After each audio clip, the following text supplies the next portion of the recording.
I spent 3 weeks trying to make the Amazfit Balance my primary health and lifestyle tracker, and I realized almost immediately that the marketing team is focusing on the wrong thing.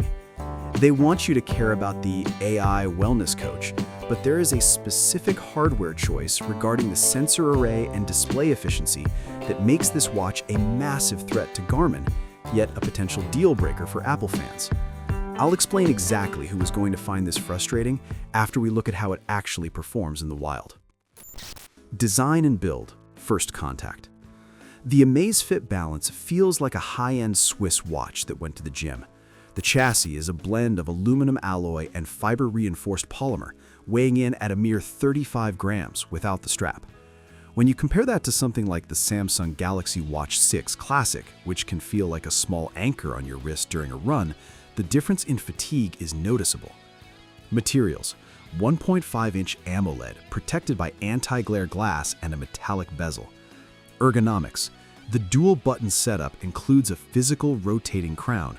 Unlike the haptic touch bezels on some competitors, this crown offers actual tactile feedback, which I found invaluable when my hands were sweaty during a high-intensity interval session. The fit: it's 10.6 millimeters thin. It slides under a dress shirt sleeve easily, which is rare for a watch with a 475 mAh battery. But here's the thing. While it looks premium, it lacks the sapphire crystal found on the more expensive Garmin Venu 3 or Apple Watch Ultra. In my testing, the anti-glare coating did a great job in the LA midday sun, but you'll want a screen protector if you're prone to banging your wrist against door frames. Key features: performance versus hype. The Balance name comes from the new BIA, or Bioelectrical Impedance Analysis sensor. It's the same tech Samsung uses to measure body fat and muscle mass. Real-world test: I compared the BIA readings against a professional-grade smart scale. The watch was consistently within 1.5% of the scale's body fat percentage. Is it medical grade? No. Is it enough to track a 3-month fitness trend? Absolutely. The GPS. This is where Amazfit earns its keep. It uses a circularly polarized dual-band GPS antenna. I took it for a run through urban canyons in downtown Chicago, where most watches lose their mind. The Balance tracked my path with a deviation of less than 2 meters from the actual sidewalk. Zepp Flow. This is their AI voice assistant. I was at a loud, crowded coffee shop and whispered, "Set a timer for 10 minutes." It caught it on the first try, bypassing the need to fumble through menus. Battery life and power management. If you're coming from an Apple or Samsung ecosystem, the battery life here will feel like a superpower. Manufacturer claim 14 days. My measured result: 10 days with the always-on display enabled, 24/7 heart rate monitoring every 1 minute, and 4 45-minute GPS-tracked workouts per week. Heavy use. If you turn on every beta AI feature and use dual-band GPS for 2 hours a day, you're looking at 5 days. Thermal performance. During a 60-minute outdoor yoga session in 85 degrees Fahrenheit, the watch remained cool to the touch. Unlike some Wear OS devices, I saw zero performance throttling or cooling down warnings. The trade-off for this longevity is the lack of a true cellular or LTE option. The watch prioritizes being a long-haul tracker over being a standalone phone replacement. Ecosystem and long-term value. This is where the long-term value starts to crumble for some, but flourishes for others. Software updates. Amazfit recently updated their policy to offer 3+ years of support for the Balance. This is a huge shift for a brand previously criticized for launch-and-forget hardware. Repairability. The iFixit style reality is grim. Like most 5 ATM water-resistant watches, the screen is glued. If you snap the ribbon cable or crack the glass, a repair is often 50 to 60% of the device cost. 3-year projection. Base price $249. Subscriptions: Zepp Aura AI Sleep is $69 per year. Optional but pushed heavily. Total about $450 over 3 years. Still cheaper than a Garmin Venu 3 up front. The competition battle.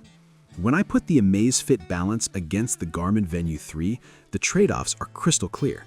The Garmin Venu 3 offers a much deeper sports ecosystem, Garmin Connect, and better integration with third-party sensors like power meters, which gives you more pro-athlete data. However, the Amazfit Balance wins on display quality and price. For $200 less, you get a higher resolution screen and the BIA sensor that Garmin simply doesn't offer. You're essentially choosing between Garmin's prestigious sports data and Amazfit's superior hardware for the money and lifestyle aesthetics. Unexpected strengths. What Amazfit doesn't shout about is the readiness score. I was skeptical, but after a night of poor sleep following a late-night flight, the watch gave me a readiness score of 42 out of 100 and specifically warned me that my resting heart rate was 6 beats higher than my baseline and suggested I skip my heavy lifting session. I ignored it, went to the gym anyway, and felt like absolute trash. The watch knew I was redlining before I did. That's the balance advantage in one moment. Limitations, the bitter truth. Here's the reality aggressive marketing campaigns won't tell you. The third-party app ecosystem is the weakest link because Zepp OS is not Wear OS or Watch OS. While you have basic apps like Spotify controllers or GoPro remotes, you cannot download a native Starbucks app, a robust Google Maps, or specialized hiking apps like AllTrails. This means you are heavily dependent on Amazfit's first-party tools. To avoid this, you'd have to buy a Samsung or Apple Watch, but you'd be trading the 10-day battery life for a 1-day battery. And also, regarding that open loop from the start, the one design decision that makes this unusable for some, the lack of a dedicated internal speaker for music.